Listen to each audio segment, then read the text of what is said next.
Look, for anyone listening, and this is what no one taught me, and this is why I keep things simple and I write down about how flawed I was and how flawed I still am, and I work through those flaws daily. Like I say, you can, if you sweep the floor once in your apartment and you don't sweep it again in your apartment, you're going to have a pretty filthy floor, and you have to sweep your mind and de-weed people and make sure you put in the right information and sit with yourself and give you we all process differently. Like I read something and I process it really quick, and other people take time to process.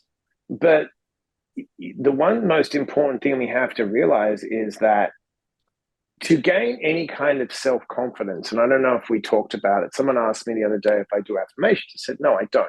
I said I'll tell you why. And there's nothing wrong with an affirmation, but this is how I look at it. It's just me.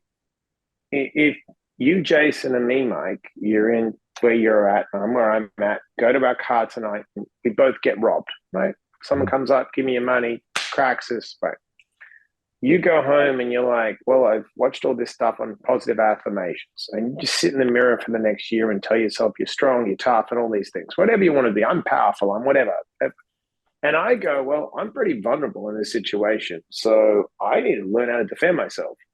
So I don't do any affirmations. I go to take jujitsu, I take kickboxing, I test myself in that arena, I get my ass kicked, but I learn a skill set.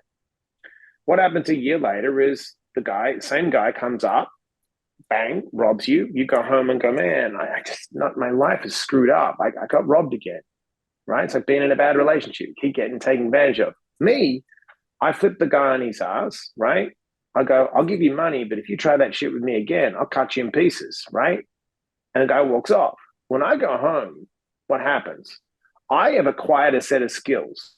When you acquire a set of skills in something you've worked hard from that there's no microwave mentality, you acquire those skills, you have self-confidence and you have self-esteem. Mm-hmm. Okay? The only way to build your self-confidence and self-esteem is by working alone and working on skills. This is the Knocking Doors Down podcast, featuring celebrities, experts, and everyday people who have overcome adversities, including addiction, mental health, and trauma, to live purposeful lives. And that's what Knocking Doors Down is all about.